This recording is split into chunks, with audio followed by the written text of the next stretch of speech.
सबसे पहले अपने गुरु महादेव साहब दीदी और यहाँ तमाम उपस्थित गुरु भाई गुरु बहनों को मेरा प्रणाम है। सिक्किम एक ऐसा राज्य, इस देश के खूबसूरत राज्यों में से एक,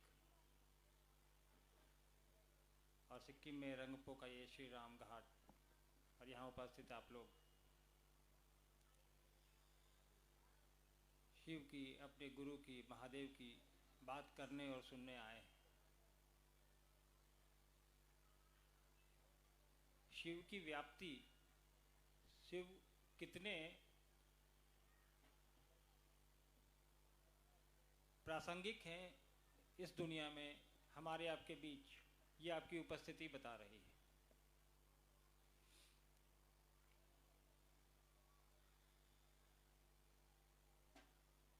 उद्घोषक महोदय ने कहा कि अपनों से अपनी बात। देखिए, साहब ने जो बात शुरू की इस धरती पे महादेव की, उस भगवान की, उस देवता की जिसकी पूजा हजारों साल से हमारे आपके यहाँ होती आई, शायद ही दुनिया का कोई ऐसा घर होगा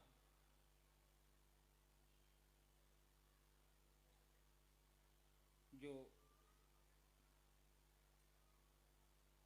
अगर हिंदू धर्म को मानता है या भगवान को मानता है तो उसके घर में महादेव की पूजा नहीं होती।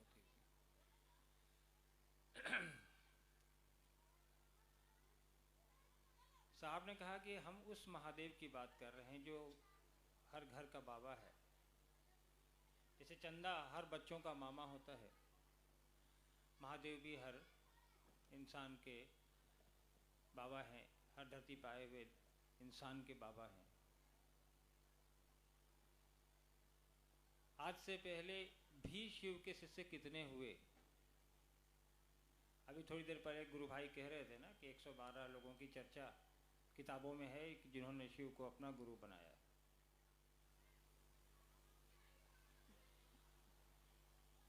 लेकिन उसमें से कितनों का नाम हम और आप जानते हैं? नहीं जानते ना। इसलिए नहीं जानते कि उन्होंने अपनी बात सिर्फ उन तक ही सीमित रखी जिनको वो अपना समझते थे। उन्होंने अपनी बात उन तक ही सीमित रखी जिनको वो अपना समझते थे। साहब ने इसका अपना का अर्थ ही बदल दिया, विस्तृत कर दिया उसको, उसका विस्तार कर दिया। साहब ने शिव को गुरु कैसे बनाया?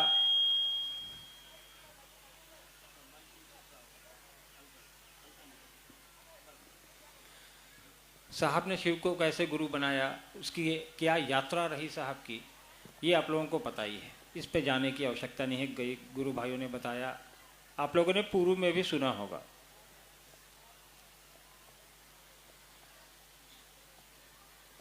लेकिन साहब ने जब जनमानस को ये बताया, उसके पीछे क्या सोच रही होगी साहब की? साहब की तो यही सोच रही होगी ना कि जो चीजें मैंने प्राप्त की हैं शिव के गुरु स्वरूप से जुड़कर, जो सानिध्य लाभ मुझे मिल रहा है उनके गुरु स्वरूप से जुड़कर, वह उस जनमानस को क्यों ना मिले? क्योंकि महादेव तो सबका है। जब वो भगवान सबका है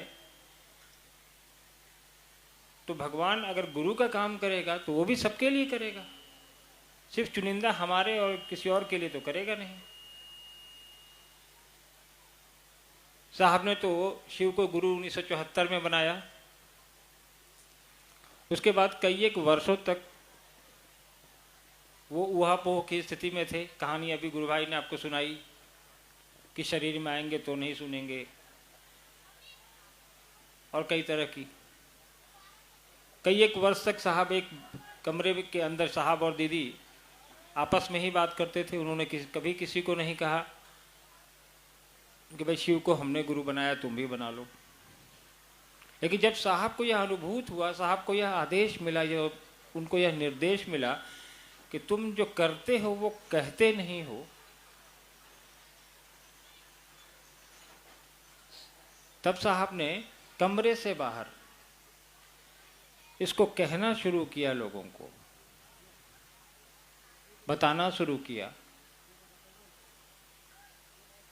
और आज देखिए साहब के लिए पूरी सृष्टि, पूरी कायनात, पूरा संसार सब अपना है। इसीलिए उन्होंने अपनों से अपनी बात की, कहा कि मैं ये कर रहा हूं, तुम भी कर सकते हो। करने के लिए कोई उन्होंने दीक्षा का तरीका नहीं अपनाया, कोई उन्होंने कहा कि पैसे नहीं लगने हैं, उन्होंने कोई भी बंधन नहीं रखा।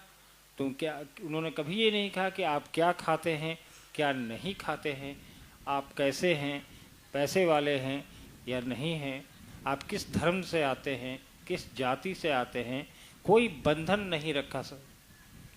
उन्होंने कहा कि हर वो इंसान जो धरती पर आया है वो इस बात की पात्रता रखता है कि महेश्वर शिव को भगवान के रूप में पूजता है, तो वो उनको अपना गुरु भी बना सकता है।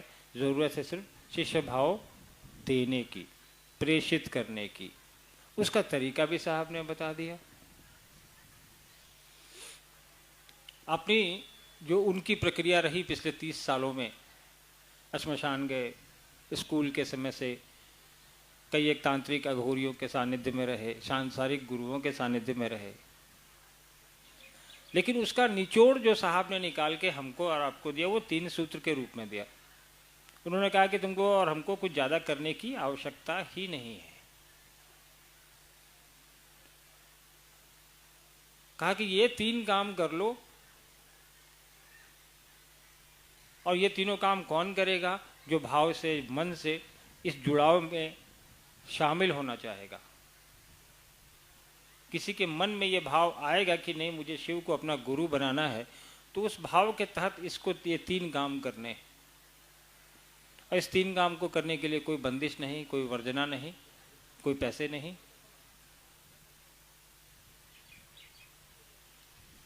साहब ने कहा कि महादेव जितना मेरा है, उन्होंने कहा जितना मेरा है उतना आपका भी है। तो गुरु स्वरूप से हर इंसान व्यक्तिगत तौर पे जुड़ सकता है, उसके लिए आपको मेरी जरूरत नहीं है। साहब ने कभी नहीं कहा कि आपको मेरी आवश्यकता है शिव से जुड़ने के लिए। उन्होंने कहा कि मैंने रास्ता बता दिया है, मैं माध्यम भले हो सकता हूँ, मंजिल नहीं हूँ। मंजिल हमारी आपकी जो है वही है जो रास्ता साहब ने दिखाया है। जुड़ने की आवश्यकता है, भाव देने की आवश्यकता है, अपना शिष्य भाव प्रेषित करने की आवश्यकता है, और वही लोगों को बताने की आवश्यकता है कि भाई हमने शिव को अपना गुरु बनाया है, आप भी बना सकते हैं। भैया इसमें कुछ लगता नहीं है। साहब हमेशा कहते थे, पहले जब हम लोग घरों में दिखते थे, साहब अंग्रेजी में एक वर्ड लिख के घर में चिपकाया, तस्वीरों में चिपका देते थे, पुट टू टेस्ट एंड जज बाय रिजल्ट। मतलब आप पहले प्रयास तो करिए, उसके बाद क्या परिणाम आते हैं उसके बाद आप निर्णय लीजिए। अपने आप को जोड़ने की चेष्टा तो करिए, प्रयास करिए। साहब ने जो 3 सूत्र दिया है उसको करने का, उसके माध्यम से अपने गुरु से जुड़ने का, उसके बाद उसके क्या परिणाम आते हैं उसका आकलन करिए। परिणाम तो आते हैं, नहीं आ रहे होते तो आज इस देश में, इस देश से बाहर भी करोड़ों लोग नहीं जुड़े होते। आप अपना घर छोड़ के, अपना पैसा लगा करके, अपना समय निकाल के यहाँ नहीं आए होते। परिणाम तो हासिल होता ही है, और नहीं कैसे होगा? उस महादेव की बात हो रही है जिस महादेव से हम लोग अपने सांसारिक सुखों की मांग करते हैं, मंदिरों में जाते हैं, शिवालयों में जाते हैं। अभी कल मैं गया था, यहाँ एक निमिच जगह है, वहाँ देखा नामची, वहाँ 12 ज्योतिर्लिंग हैं और 4 धाम भी हैं। बहुत ही सुंदर बनाया है, जिन्होंने भी बनवाया है वो उनके प्रति आभारी हैं हम लोग। तो चीज़ें, इंसान तो उनसे जुड़ा हुआ है। तो हम भगवान के रूप में उनको पूजते ही हैं, उनके पास जाते ही हैं, उनके लिए अपने ऐश्वर्य सुख सुविधा की मांग करते ही हैं। तो जब भगवान के रूप में वो चीज़ें वो हमें दे सकते हैं, तो गुरु के रूप में ज्ञान भी दे सकते हैं। साहब ने कहा बस पूजा जो करते हैं आप करते रहिए, पद्धति को उन्होंने नहीं बदला। उन्होंने कहा गुरु बनने की ये प्रक्रिया है, महादेव को गुरु, महादेव के गुरु स्वरूप से जुड़ने की ये प्रक्रिया है जो उन्होंने बताई। तो उन्होंने तो पूरी सृष्टि को साहब ने अपना समझा, कहा कि महादेव की पूरी सृष्टि है। साहब ने अपने महादेव को अपना गुरु बनाया। उन्होंने कहा कि नहीं, अब सबको बोलना है कि वो महादेव तो सबका है, अब तुम लोग सब लोग उसको गुरु बनाओ। और ये साहब ने 40 साल पहले जो काम किया, आज पूरी दुनिया में साहब दीदी के उद्देश्य के साथ हम और आप चल रहे हैं। हर जगह ये कार्यक्रम आयोजित होते हैं, इनका एकमात्र उद्देश्य होता है कि साहब दीदी की बात और उनका जो उद्देश्य है उसको जन जन तक पहुंचाना। कई लोग सोचते होंगे कि साहब ने ये काम शुरू किया, क्या सोच के शुरू किया, उनको क्या लाभ है इससे, क्या क्या क्या लाभ हुआ होगा इससे। साहब स्वयं एक सक्षम अधिकारी थे, बड़े अधिकारी थे, प्रशासनिक अधिकारी थे। दीदी खुद एक बड़े घर की पुत्री, लेकिन फिर भी उन्होंने अपने संसाधनों का इस्तेमाल करके शिव के गुरु स्वरूप को जन जन में स्थापित करने का काम किया। इसके पीछे एक ही भावना रही है, जन कल्याण, कि जब मेरा कल्याण हो रहा है तो उसी गुरु से और लोगों का भी कल्याण क्यों नहीं हो। और हो रहा है, उन्होंने किया, हमको आपको जोड़ा, और लेकिन कहा साथ में कि आप और हम इसको अपने आप तक सीमित न रखें, अन्य लोगों तक भी इसका फैलाव सुनिश्चित हो, ताकि हम और आप जो जुड़ रहे हैं, जो हमको आपको अनुभूति हो रही है, ये दूसरे तक नहीं बताएंगे तो सामने वाला इंसान ये कैसे समझ पाएगा कि जिस भगवान को हम घर में रोज़ पूजते हैं, जिस शिवलिंग पे हम रोज़ जल चढ़ाते हैं, उसी शिवलिंग, उसी महादेव को हम गुरु मानकर ज्ञान भी प्राप्त कर सकते हैं। और ज्ञान तो आवश्यक है, सांसारिक जीवन में भी ज्ञान चाहिए। बच्चा है तो स्कूल जाएगा, लड़का है तो कॉलेज जाएगा, लेकिन आध्यात्मिक ज्ञान के लिए वहाँ तो आपको सबसे बड़े गुरु की जरूरत है। उनको जगत गुरु कहा भी गया है। जब जगत गुरु ही हमारे आपके लिए उपलब्ध है, सबसे बड़ा स्कूल उपलब्ध है, जहाँ एडमिशन के लिए कोई फीस नहीं लगनी है, कोई टेस्ट नहीं देने हैं, तो हम तो सबसे अच्छे स्कूल में ही जाना चाहेंगे ना। तो हमको आपको भी ये सुनिश्चित करना है कि हम उस गुरु के पास जाएं, उसके सानिध्य में जाएं, जिसके लिए सारी सृष्टि बराबर है, सारी लोग बराबर है। उन्होंने कभी किसी पे भेद नहीं किया, उनके लिए हर जीव जो धरती पर है वो बराबर है। कभी तस्वीरों में देखिएगा उनको, हम लोगों ने नहीं बनाई, किसी ने बनाई होगी। महादेव की जो तस्वीर पुरानी हमने देखी, आप लोगों ने भी देखी होगी, अभी भी मिलती है बाज़ारों में। उनके परिवार की तस्वीर आप देखिए, महादेव के साथ पार्वती भी हैं, उनके साथ बसहा बैल भी है, उनके साथ शेर भी है, उनके साथ मोर भी है, उनके साथ चूहा भी है। तो प्रकृति के सारे रूप उनके साथ उनमें सन्निहित हैं, उनमें जुड़े हुए हैं। तो उन्होंने किसी को नहीं छोड़ा है, उन्होंने सबको अपना समझा है, सब पे समान दृष्टि होती है उनकी। और हम और आप तो इंसान हैं। तो जब महादेव का चेला बनने का प्रयास हम और आप करेंगे, तो साहब ने हमेशा कहा है, लोगों ने से भी आपने सुना होगा कि भगवान अगर गुरु का कार्य करते हैं तो महादेव से बेहतर कोई नहीं गुरु हो सकता है। आप इतिहास भी पढ़ेंगे, किताबों में भी पढ़ेंगे, तो उनसे बेहतर कोई नहीं है, न गुरु के रूप में न भगवान के रूप में।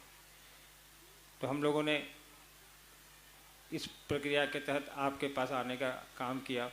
यह कार्यक्रम बहुत दिन से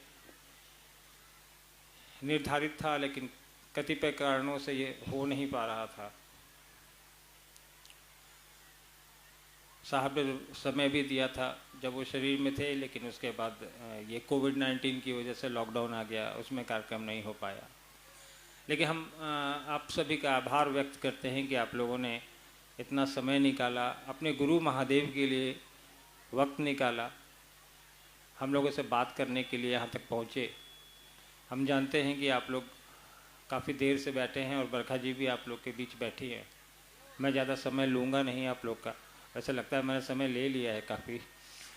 तो इस उम्मीद के साथ कि अगली दफ़ा जब यहाँ आएँ हम लोग, तो रैंपो के किसी बड़े मैदान में आपसे मुलाकात हो, किसी खुली जगह पे मुलाकात हो, जहाँ ज़्यादा संख्या में गुरु भाई और गुरु बहन मिल पाएँ, आपस में हम लोगों से मुलाकात हो सके उनकी, और साहब दीदी के उद्देश्य के प्रति हम लोग एक दूसरे को जागरूक कर सकें। वैसे भी सिक्किम तो हिमालय का क्षेत्र है, कंचनजंगा की पहाड़ियाँ हैं यहाँ, और साहब को पहाड़ियों से बहुत लगाव था। और वैसे भी लोग कहता है कि महादेव तो कैलाश में रहते हैं, जो सुना है, जो देखा है हम लोगों ने, और इतनी खूबसूरत जगह है। खैर महादेव की तो पूरी सृष्टि है, लेकिन मान के चलता है लोगों ने ये धारणा बनी हुई है कि प्रकृति के बीच, प्रकृति तो उन्हीं की बनाई हुई है, महादेव का वास है, उनकी प्रिय जगहों में से एक है। तो सिक्किम के लोगों का आभार है, धन्यवाद है, आप सबको मेरा प्रणाम।